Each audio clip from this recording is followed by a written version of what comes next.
Instructions, I'm Bob. And I'm Josh. What's up? Hey, man. Hey, you sound exhausted. Well, it's mental exhaustion. Okay. Like, it's those things where...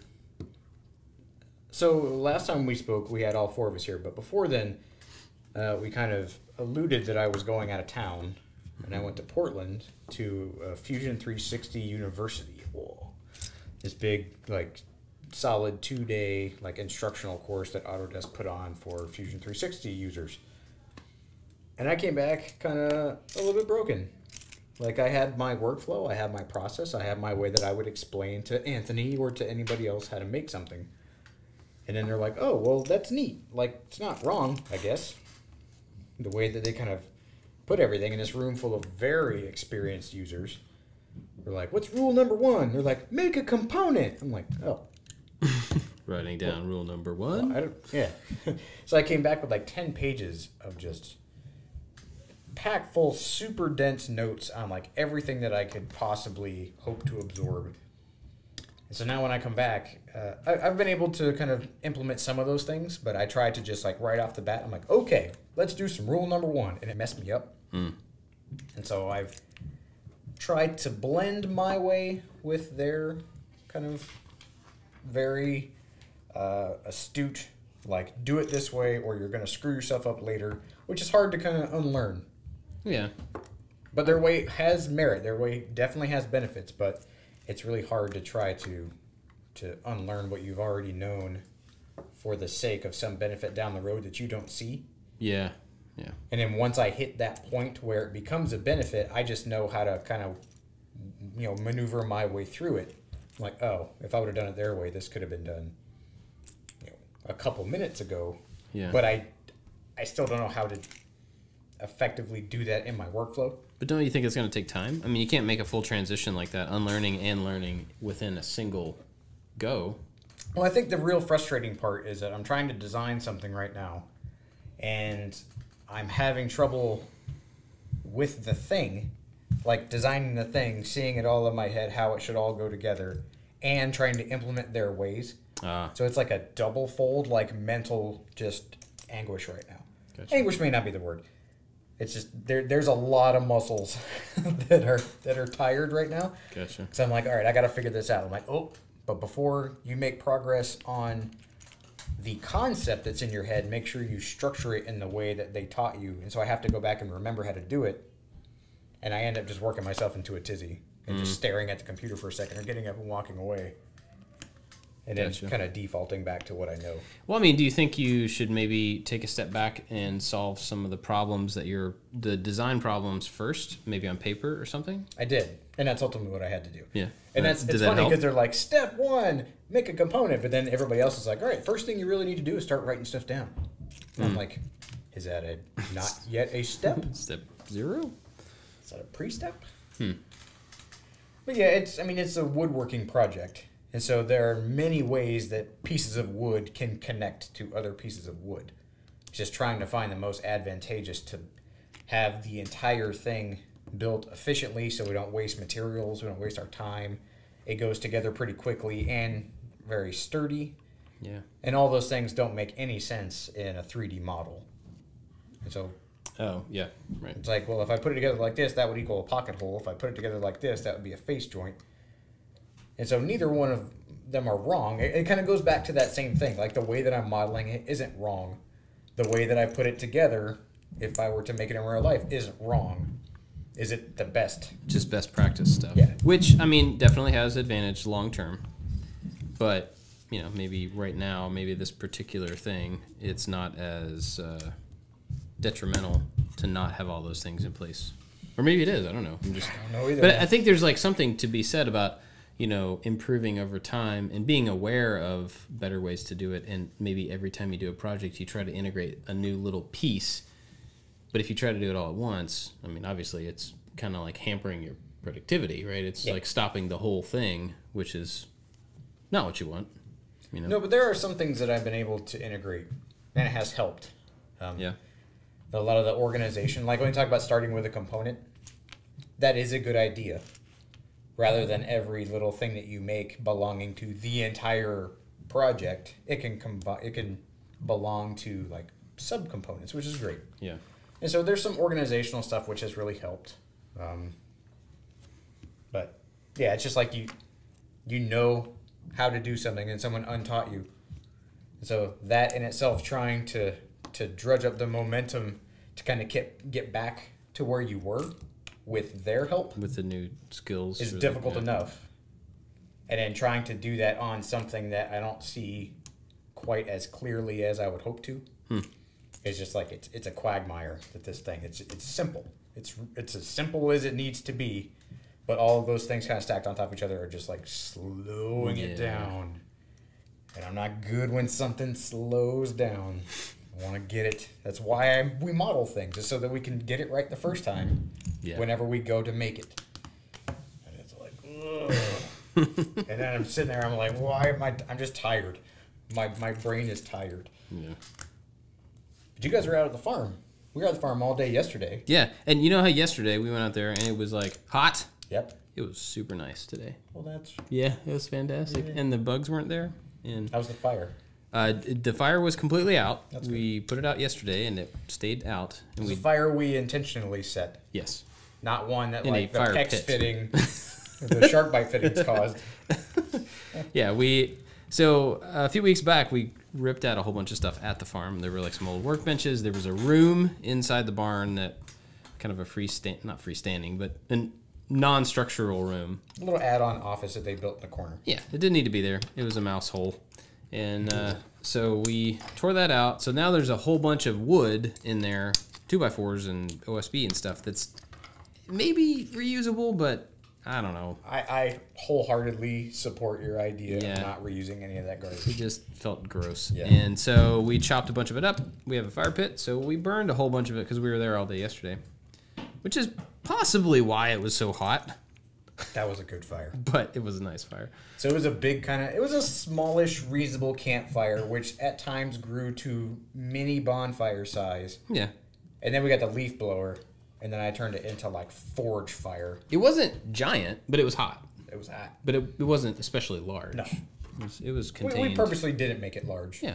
Because we weren't paying attention to it. It's in a well-defined area. But if it were to get bonfire size, I feel like it would need to be monitored. Yeah, we were way more than it was. We were within. We're in and around the area with line of sight. Yeah, line of sight. That's 80 to 90% of the time. Yeah. We're higher than most. That's true. We were close. Rubbish fires. Yeah. Oh, wait. I did that wrong? Yeah. It was really nice to be out there all day that day. I like being out there a lot. And today it was even nicer because it wasn't that's cool. melting. Look at this. So I'm working on the... It's a tiny paint roller. Yeah. But it becomes a different part on this. There's a little greebly pieces? Yeah. A little... Let's see, you just strapped a gun to the outside of this giant spaceship. Gun? I did? Yeah, look at it. Oh, yeah. It's like a pistol. You got a little space pistol. He's not paying attention. But, Anthony, I was going to show you this little... This is a tiny Lego paint roller. But it's going on a spaceship.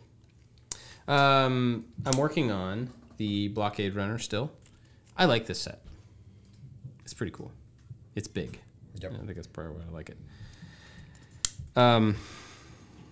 It was kind of weird to set this aside and do the thing last time. I noticed that, like, Forby left his Batmobile here that he worked on. But I think he's going to come back soon, so take your Batmobile with you next time. Yeah. Yeah, what else is going on? I don't know. I don't know. Something wrong? No, I don't know what's going on anymore. My brain hurts. Like, I'm staring at this Lunar Excursion module, and I'm very close to being done. But I'm just looking at all the pieces that are still connected to, like, the rack. Mm-hmm. I'm like, I don't know what any of these little thingies are. I don't know where they go. I don't know what's happening. Well, maybe you don't work on it today. Maybe this little joker goes over there. Just sit there and... I don't know. And be. They're all floating around in space. It's also pointless, Everything man. is space garbage. Let's talk about something fun then. Yeah. Like no speed limit, no law talk. Really? I realized that last week's conversation when I was talking about law enforcement got me angry. Really? And I walked out, and every speed limit sign I saw, I just kind of like, and then here's a related incident. Okay. So the street that I live on, I have no idea what the speed limit is because I don't know where speed limit sign is. But again, like the conversation, I drive a regular speed. It's a neighborhood, but then again, I tell my kids not to play in the street.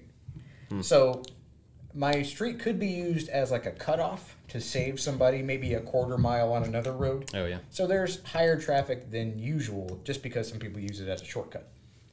And there's people that go really fast down that street. That's kind of frustrating. And the other day, like, I back out of my driveway so that whenever I back my vehicle out, I am kind of in the way of people who are going too fast to use it as a cutoff. And I'm like, well, tough nuggets, this is my street. You are going too fast, therefore you will yield, whatever. That didn't happen to somebody up the road the other day, and there was this big, like, horn battle and flipping off of fingers and people having a whole bunch of drama that I got no part in. So the lady that lives in that house comes down yesterday and wants me to sign a petition so that she can petition the city council to put in speed bumps. Whoa. And I'm like, man, I don't care about any of that crap. I don't want speed bumps on my road. Yeah. How about you just not be in the street? Like, that's for cars. The sidewalk is for me. The road is for cars. And so I scribbled some illegible, like, you got to sign your credit card receipt on a little machine, kind of like squiggle line dot thingy. I'm like, there you go. I'm sure that helps her, but I could really care less about speed bumps. Why didn't you just say no if you don't care about it? Because they care about it. It was kind of like the conversation, like, does somebody else's desire to have it outweighs my apathy against it? So, whatever. Right. Sure. I'll put a name. She doesn't want my name. I'm not because Josh Price says we have to have one, there it shall be. She just had a numbered spot. I'm like, signed Gerald Thunderpants. Yeah, exactly. Donald Duck can be, recipient number 50, and it honestly wouldn't matter. But it kind of made me laugh, going back to what we talked about last week.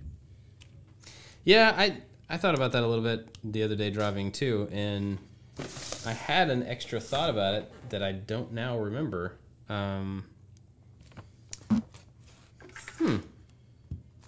But it was like, oh yeah, well, also this, like another affirmation for my stance on it. But I don't remember what it was, so it's not going to be a good argument. So we won't talk about it. How about that? Let's talk about something fun, some shows, movies. Have you seen anything new lately?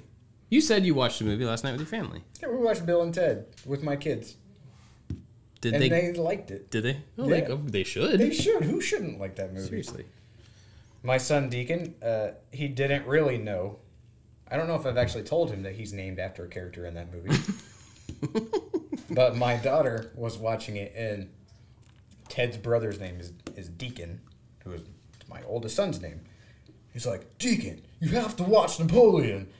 And my little 3-year-old daughter was like, his name's Deacon too. And I'm like, yeah, I know. And she was bothering my son every time he would come on screen. Deacon, his name's Deacon. Deacon. She just wouldn't stop. She thought it was awesome. She thought it was way cooler than he did. Yeah, that's funny. And they just wanted me to translate every time that Napoleon spoke. And I totally forgot. Yeah, oh yeah. Yeah, there's a section where he yells, ma'am, there's captions on screen. Yep. In the bowling alley where he says the S word. Like 10 times in a row. Yep. And one of my kids knows how to read effectively. And I'm like, ah! I can't make the awkward dad sound in lieu of an obscenity beep where I just go like, ah! to cover up the sound. He's just reading all the words. I'm like, well, yeah, that's a word. It's pretty cool that my kids are all old enough to the point, and we've talked to them about their speech and how it affects people around them and stuff. Enough that when we watch a movie that we know has language that we don't want them to say in it, we can say like, all right, this one has language in it, but you're not going to say it right. And they're all like, yep. They're totally like, they don't really flinch at it, which is unless they hear a person in person. It's if they're around somebody that says something, they look at me with giant eyes. I can't believe that. But with the movies, we were a little worried about that, like we held back certain movies and stuff, like Goonies, because the kids have a lot of stuff that I don't want my kids of the same ages to say. And so we were a little worried about that, but they actually do pretty well with it. We were on vacation a couple weeks ago, and I think I told you this. We were sitting around one night, the very few nights that we were alone, and I was like, hey, we should watch a movie.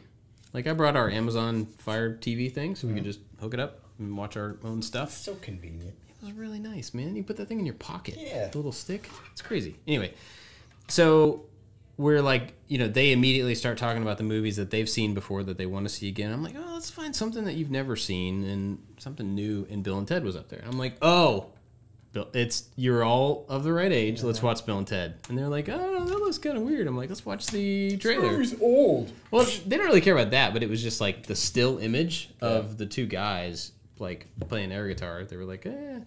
So then we watched the trailer, and I forgot that trailers from maybe more than 10, 15 years ago are very different than they are now. They were like slowed down synopsises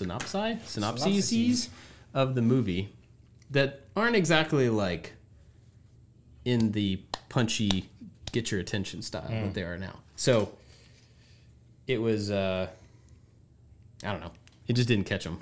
So we got to the end of the trailer and I'm like, it looks good, right? And they're like,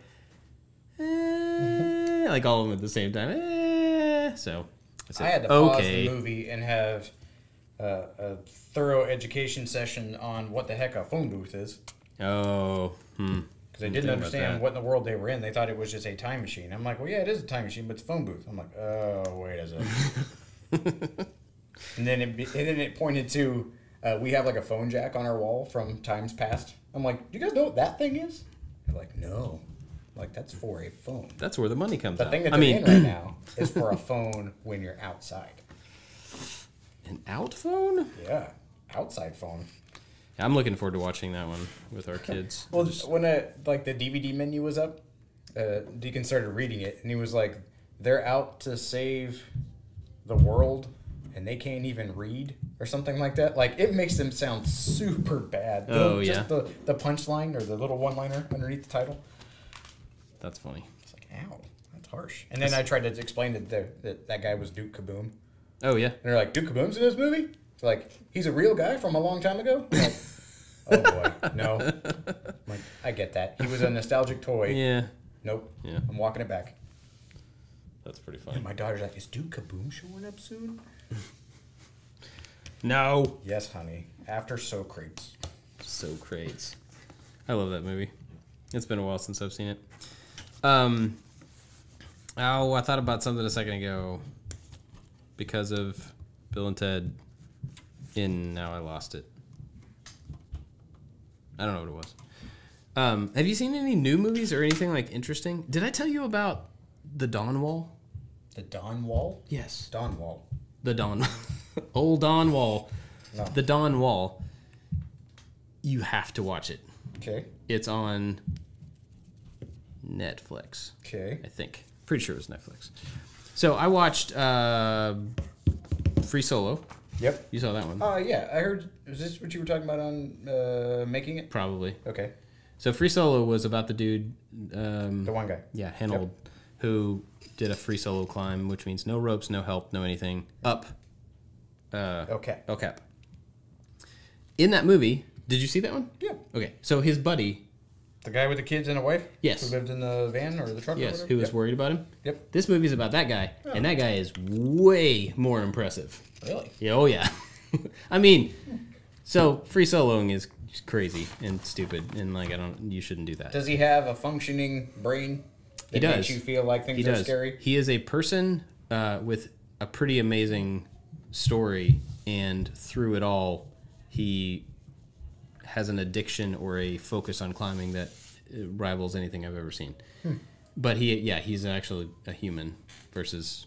Not that the guy... Alex Henold is very just like, I left my emotions in the van, it's time to go be human. Well, in Free Solo, he went to get an MRI, and they were like, your amygdala, the part of your brain that makes you regulate fear and aggression, they're like, kind of doesn't work. He's like, interesting. That's why I'm not scared at stuff. Yeah. Like you regular sissies. Yeah, I mean, that movie was cool, but this one I think has that one is cool from Free Solo is cool from a nobody should do this. It's insane. Mm-hmm. Don't do this kind of perspective. This one is cool from a guy that really didn't have anything but climbing, and then he had it taken away from him, and then he fought harder than anybody should fight to take it back, and then took it to a place that no one else in the world has ever gone. It's pretty amazing. And I walked away from it not only wanting to start climbing again, but also just like, man, like that guy is dedicated to what he was doing, and not in a purely selfish way. Like, you just got to watch it. It's very good. Okay. Worth the time. Like, I want to watch it again with Jenny just because I watched it while she was out of town. I want to watch it with her just to see it again because I think it's motivating. So check that one out. I haven't bought Endgame on Blu-ray yet. You should. I know. We've said it enough times in the last couple weeks. Seriously. I have the link from them personally, so I can go get it. And it would that everybody can go get it. Yeah, it would bump up our stats a little bit if you buy it. Anybody that doesn't know, we did I'm sure everybody, if you're listening to this, you probably know. You better stink and know. Yeah. This is one of those things where people ask us, like, how do you do YouTube? We thought we were doing YouTube, and then YouTube rewarded us by going like, no, you don't have it figured out. We did a project that was sponsored by Avengers Endgame, which was just bananas that even I can say that sentence. But so we've been saying it a whole bunch of times recently just because we've had to film this stuff over the last couple of weeks and all that. So, yeah. Anyway, we haven't actually watched it. I had to buy the digital copy so that we could make that video. Yeah. So that I could show it on the screen in the video. And it was like one of those, all right, kids, it's bedtime. You have school tomorrow, but I have to film this. So everybody outside, act like you're having a good time. I'm going to set this thing up, and I'm going to put the movie on. And I'm going to fast forward to the interesting parts, and you have to be deathly quiet while I'm recording this thing right behind you. And then go to bed. And then go to bed. And so we'd get through one part of it, and they'd watch for a few minutes while I was shooting something behind, and then I'd start fast forwarding, and they're all like, no, it was a good part. Yeah. Luckily, they had seen it before, but yeah, I had to do that. Sorry, kids. We'll watch it soon. Probably. Maybe. Our life is busy. Yeah. I don't know how that happened. School is starting up again. Like all of like the kid involved activities that were on kind of like a break for the summer are now coming back. And it just kind of reminds you in a single week how busy that your life really is. Yeah. Ours is busier this year right now. Well, I guess in like another week, it will be busier than it's ever been, which is crazy to me. At the beginning of the summer, I remember like when they all got home, and they were just here all day. I was like, man, this is going to be a long summer. Just because it's such a shift to have like silence all day and to not have to worry about, taking care of anybody until after school. And then all of a sudden they're just there and they're like bored and they have to be engaged and they have chores they have to do and you have to stay on them and all this stuff. And then now they're gone again. They're back at school, which makes the days nice, but then you're right, all the other stuff comes back too. And like our daughter's doing competitive gymnastics 2 nights a week now, and all 4 of them are doing soccer. I don't know when those practices are going to happen. 2 of them do piano.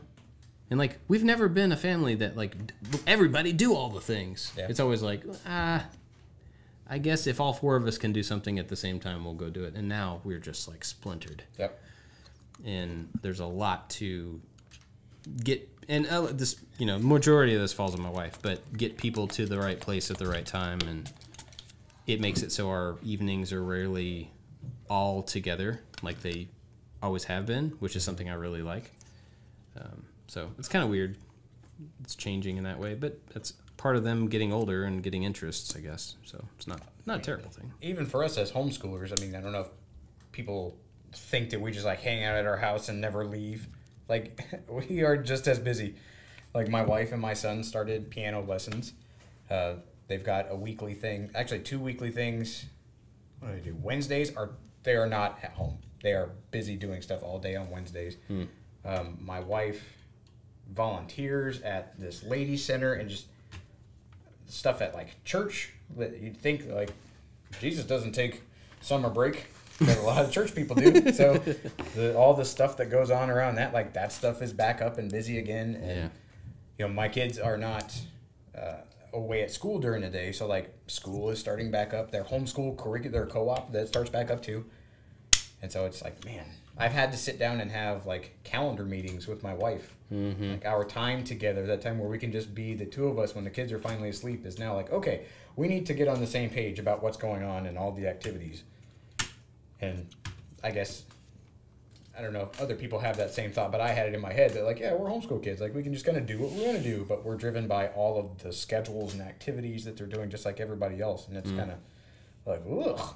Yeah. It adds up really quickly. Just tell me where I need to be when.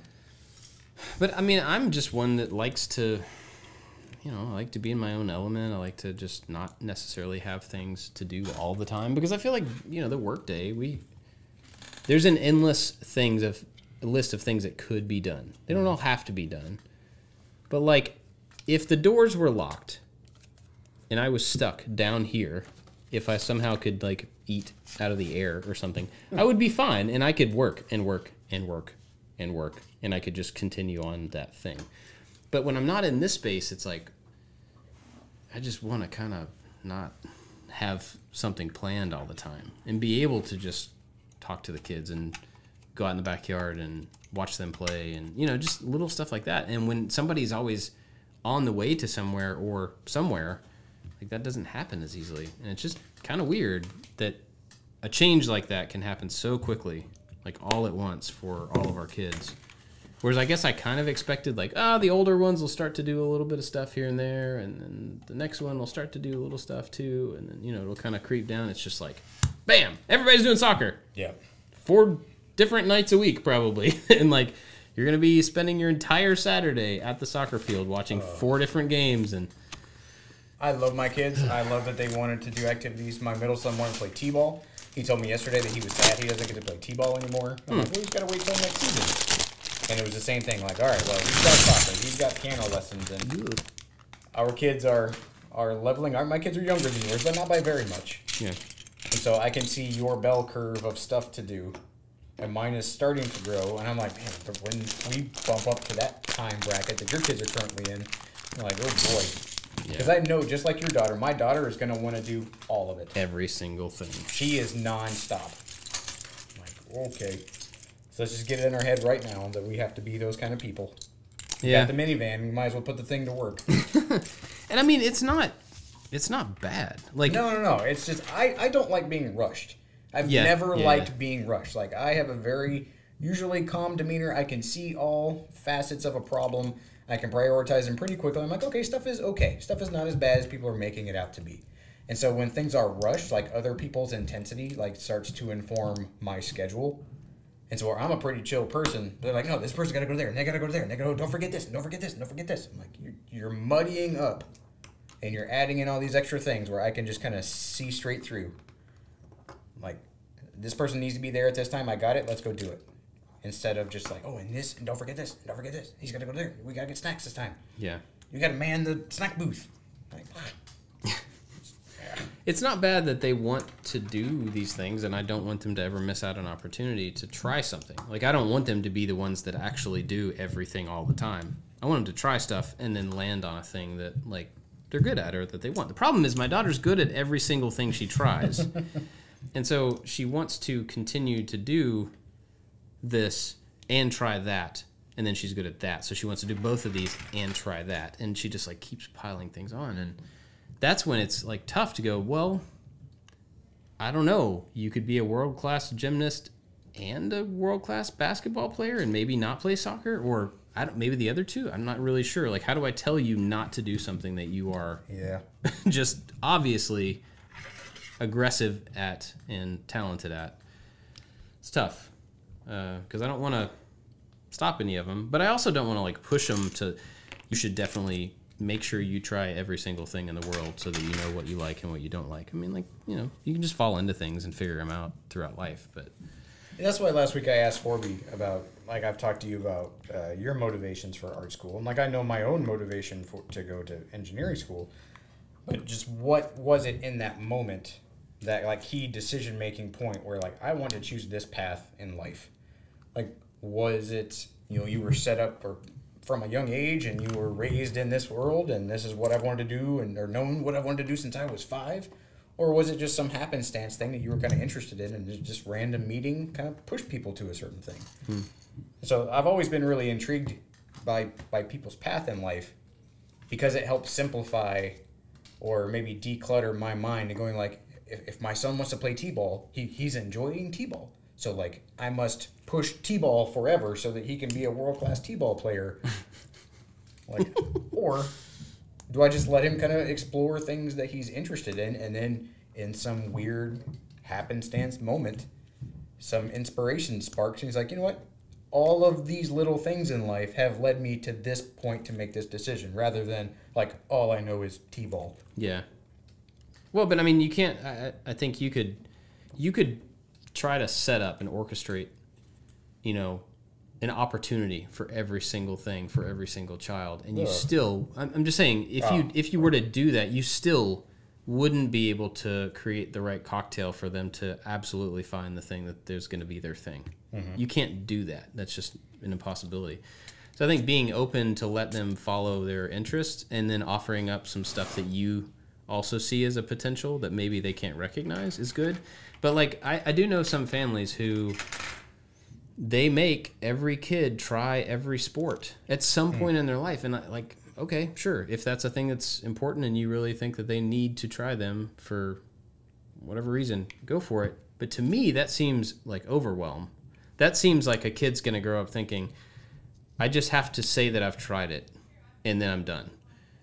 Because if I have to spend a season doing every single sport just to get done to go to the next one, like, you're not going to enjoy any of them. You're not going to get invested in any of them. Yeah, I think maybe you find one that you start to like gravitate towards, but I don't know. That's what we're doing. We're letting them all play basketball in a season one time, and then if they want to do it again next year, awesome, go for it. If not, I'm not going to push it a single bit. Same for soccer. They probably won't even finish the season. Some of them won't finish the season because they already don't want to do it. You said just because you signed them up a long time ago when they were interested? Yeah, like 6 months ago. They were like, oh, we want to do soccer. That sounds fun. Cool, we'll sign them up. We'll pay the whatever hundreds of dollars to sign them up. It's not cheap to sign kids up for stuff. 4 of them. And then we're like, okay, Saturday is the meet and greet. You get to go meet your coach and meet your team. And they're like, coach for what? Soccer. I don't want to play soccer. Who's soccer? I don't want to play soccer. And I just realized we have the same shirt on. Yeah. Yeah, look at that. Anyway, these are for sale. I like to make them. Sorry. Good job. Yeah, I don't know. I want to give them opportunity. I don't want to force it. Yeah, I think the thing about kids trying every sport, I think you would have to go back to like, why do you want your kids to play sports to begin with? Like, is it for that team building and the discipline and that kind of stuff, or do you just legitimately want them to be an Olympic volleyball player? Yeah. And so I think if it's the discipline and the teamwork and all that stuff, then okay, you're kind of a master, you know, a jack of all trades kind of thing. Like, Bo Jackson was awesome at baseball and football because he was Bo Jackson. Like, if my parents made me play a different sport every year, I wouldn't have got good at any of them. Right. I may have learned a little bit about the team and the discipline and all that stuff, but I don't get that rationale. Like, you would try everything just to see what sticks. You would have to do that at a really young age. Yeah. Because if you try that in like high school or middle school, you should already have the institutional knowledge by then to be somewhat decent at that sport. Yeah, and a lot of people do. They start that at 4 and 5 years old to like just get them into t-ball and get them in, as a way to like, we're prepping so that by elementary school they know where they're gonna go, like sport wise or whatever. I'm just like, good grief. I mean, let them be a kid. I don't know.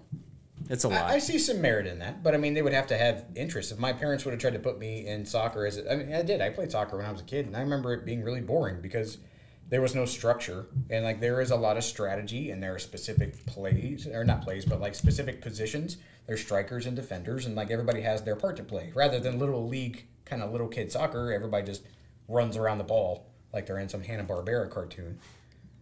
To where that, I feel like it had no merit. And if that was going to set the stage for soccer for them, they're like, well, I don't want to play soccer. Soccer's dumb. I'm like, well, that really wasn't playing soccer. Like, you were just playing tag with a ball. Yeah. And then they got mad because they never got the ball. I'm like, well, yeah, it's because you're fighting 20 other people for the ball. And it was the same thing with T-ball. Like, I used to coach T-ball.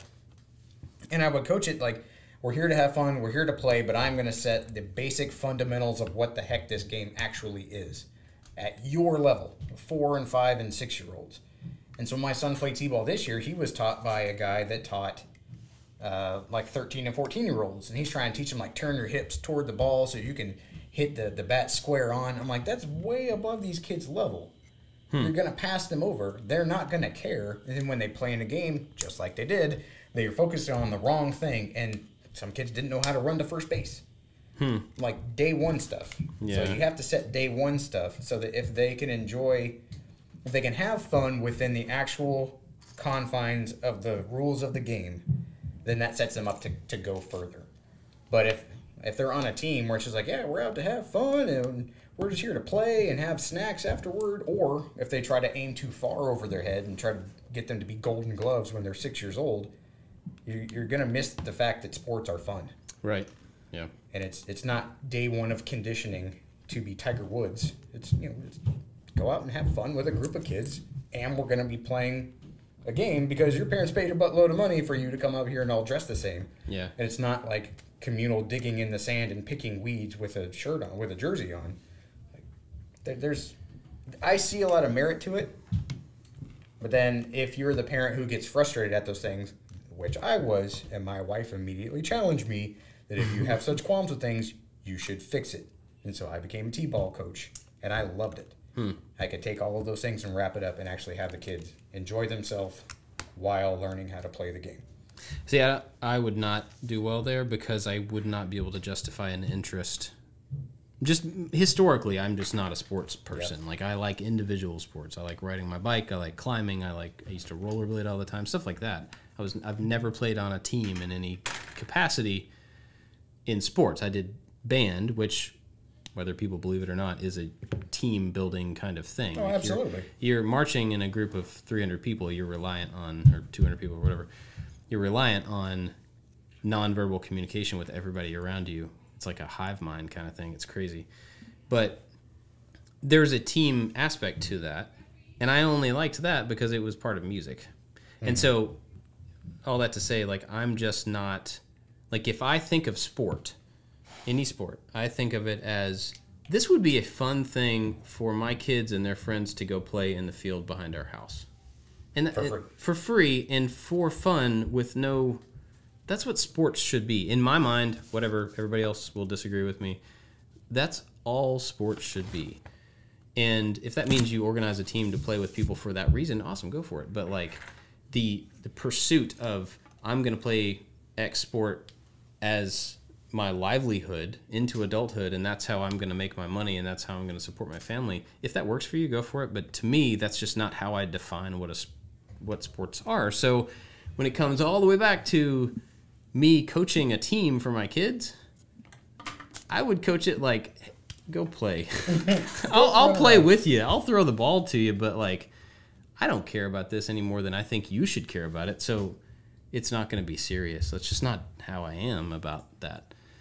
So I could not have taken over the coach position like you did and invested in it to try to get people better at it. It's just not how I work, I guess.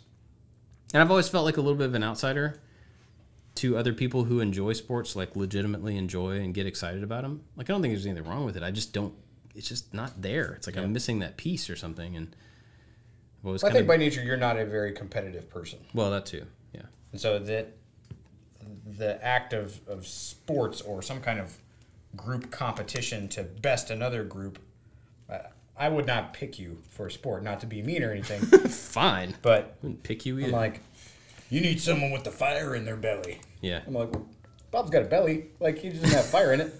It's pretty lukewarm. Like, he can play if have fun. But, I mean, that competitive, like, yeah, we are together going to do something. And it's very emotional. It can be very, invigorating. And it's kind of a high that people try to pursue.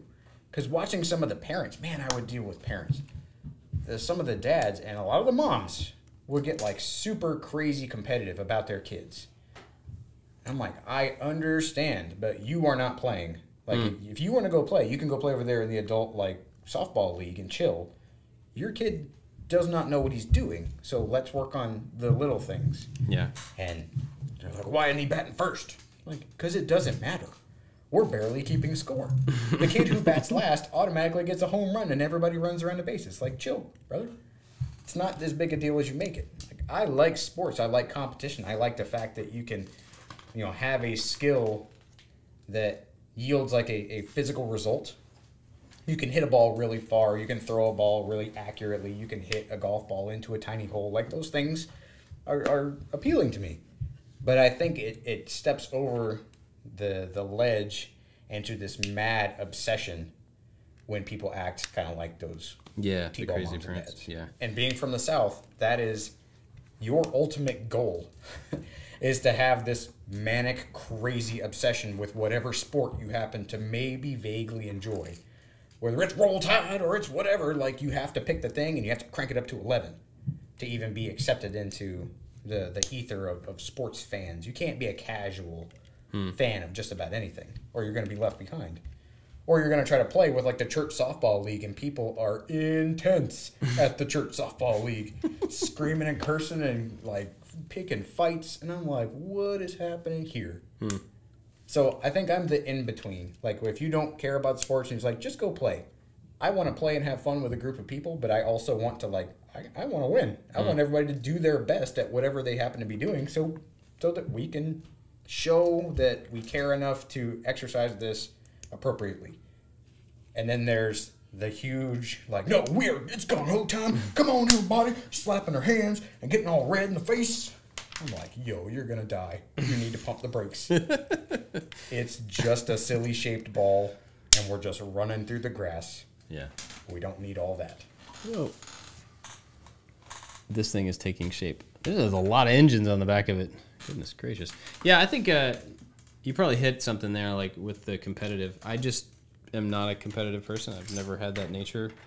And so it seems really hard to justify the amount of intensity it takes to beat someone else at a game. Okay, I'll ask you what I mean? this. I'll put it in the world that I know you operate in. When you were in the band and you were practicing or you were playing, was it more satisfying for you to play the stuff that you had accurately, or to just, like, throw your hair around and just have, like, silly fun with your friends on a stage? Well, it's hard because I never played covers, so I wrote the music. Okay, well, was it important to you to express yourself artistically and to have everybody on stage, your friends, you're just up there at a club or whatever, or did you want to play the songs correctly? And if you got them incorrectly, was there, like, verbal steps to, like, we need to be better at this in these ways? I think probably somewhere in between. But I feel like the difference there is that it was like trying to improve your own creation. Whereas, sports, you're competing against someone else, and so there's whether that is important to you or not. Like, this was, we wrote a song, and we've done it at this caliber, and then tonight we didn't do that caliber. Like, we made too many mistakes, but we can get it back to how it was intended to be performed. So I think that is a little bit different. But yeah, that is something, the performance, I would definitely put a lot of energy into, like, way more than I would ever drop on any sort of a sporting activity. Like, I would put my full body and my full emotion into the music that I was playing. And so I think, kind of to parallel that, I think people that really like golf or really like baseball, they're going to put that same intensity and quality of their work into hitting a ball or, dunking a ball or whatever as you would playing a guitar or playing keyboard. Yeah. I think it just manifests itself differently, which is funny because I think it satiates that same part of you to just want to do something really well, and it's so emotionally tying to you that you're going to pour your whole self into it, whether it's a song, and if people don't feel like they're musically inclined, or they've been put on a path and say we're a little kid, then it would manifest itself as a sporting event. Yeah, that makes sense. I could see that. I mean, I don't understand it, like, personally, but I see that. It's the same intensity put in a different thing. Yeah, I mean, you were talking about like teamwork and stuff. The other benefits of a kid being in sports, and I would typically say, yeah, I guess so. But watching my daughter do the gymnastics stuff, and it's not even. I guess it's kind of a team thing, but it's not really a team thing. She has to work on her own performance and her own, the mechanics of how she's moving and stuff. And I have seen that pay off in confidence. Yep. I mean, she's a confident kid anyway, but like she knows what her body is capable of and like what she can get it to do with a little practice. And that's really cool because she'll come home and do some crazy flip on the trampoline, some like back over walk under tuck flip thingy. She's like, did you see that? I'm like, I don't know what I saw, but yep. That was awesome. She was like, yeah, I've been working on that for like 3 weeks and I finally got it. That's cool. That means more to me than like, I scored 15. I don't know what that means. But I worked on something for 3 weeks and now I can do it where I couldn't before. That's awesome. I think that is kind of the ultimate goal of parenting, and whatever your or my or whoever's background is most comfortable expressing that, whether you played t-ball as a kid or you painted pictures or were in a band or whatever, like you want your kids to be tenacious enough to want to get better at something that makes them feel good. Yeah. And so if that's acting in a play or whatever it happens to be, that's amazing.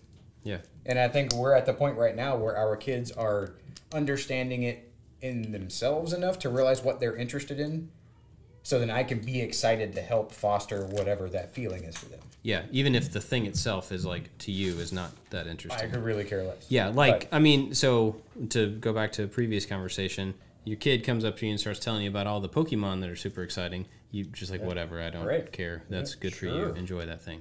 But when they come tell you about something that they are physically trying to improve or something around them that they're trying to get better at or helping someone, even if you still don't understand what they're talking about, there's something better about that. Exactly. And I'm here for you. How can I make whatever it is you're talking about better? Squigdoglymon better than you could yesterday. Like Squigdoglymon. That's one. He's rare. He's in all the way in Japan. Yeah. So all that, there's a lot going on this season, and I want to have a good attitude about it. I don't want to get exhausted by it for them. You know what I mean? But you remember I was talking about my son going to piano? Yeah. And he was whining about it? Yep. He loved it. Surprise. And he came home and he was telling me all about piano. I'm like, yeah, buddy, tell me all about it. Like, show me what you learned. And he's got his little music book, and he's working on his hand position and all that. I was super happy for him. And those are one of those things where I was like, I was bored playing that, and I kind of gave up on piano, and to see him actually excited about it, I'm like, amazing. Be not me. Like you said, he's not me. As much as we overlap in things, he's his own person, and it's really interesting to see a thing in myself I wish was better, and it's just already better in him. Like, yes. That's cool. Hooray. I talked to his teacher last night. Oh, really? Yeah. I forgot her name. She said Lindsay. She said he was doing a good job. Yeah. That was cool.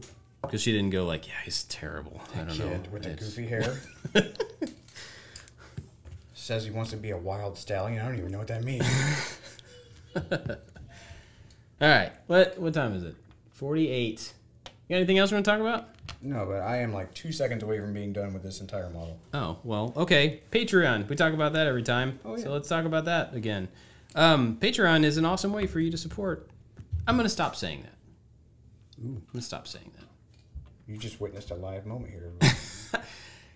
We are actively trying to change our internal positioning. Is that businessy enough? Yeah, sure.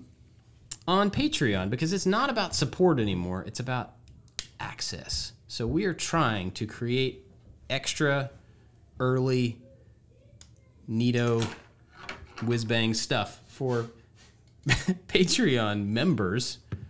A better experience for you. Yeah, more for you, not like, please feed us through Patreon. That's not the point anymore. So if you would like to get extra, more early things. Exclusive. What is it? Synergy. All of the Tom Haverford words. Yeah. Going off. If you want all that stuff, Patreon is an awesome way to get that. and it's a way to have kind of closer communication with us. Discord server, we got monthly hangouts, we got all sorts of stuff. Which we just had the monthly hangout, where we were ballparking all this stuff with people on Patreon about Patreon. It was super meta. We had a nice little focus group that we took a lot of the information and a lot of the opinions that we got from those amazing people on Patreon who do the monthly hangout at that particular Patreon level. Like, we took that stuff to heart, and we're going to implement a lot of it. And to be clear, this is a conversation with 5 people. This is you and I talking to 5 people on a video hangout. This is not like a webinar, right? This is like... It's not a YouTube Live where your chat gets lost as people keep entering. This is first name basis. Yep. Hey, what do you think, Mike? That kind of a thing. And it's awesome. So that is where I first met you.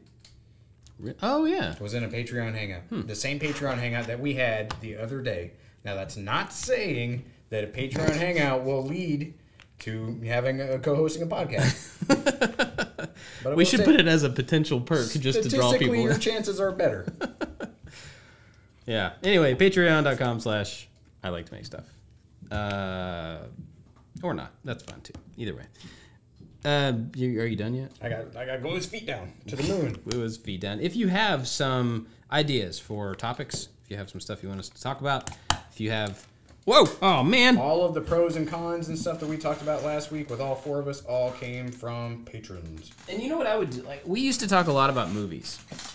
We haven't talked about movies a whole lot lately. Yeah. And I like talking about movies. Okay. So let's talk about movies. Let's talk about movies more. So if you have some movies you want us to talk about, or movies that one of us has seen that the other one may not have seen. Have you seen Days of Thunder?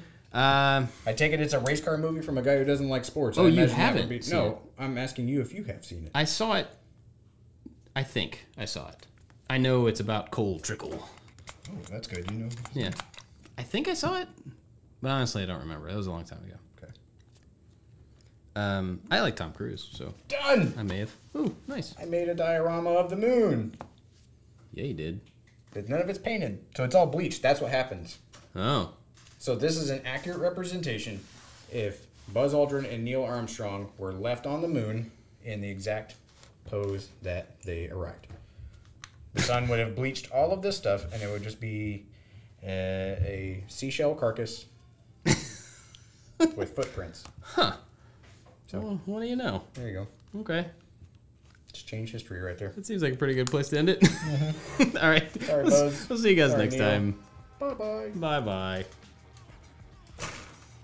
Bye. Have a good day, everybody. And we're out.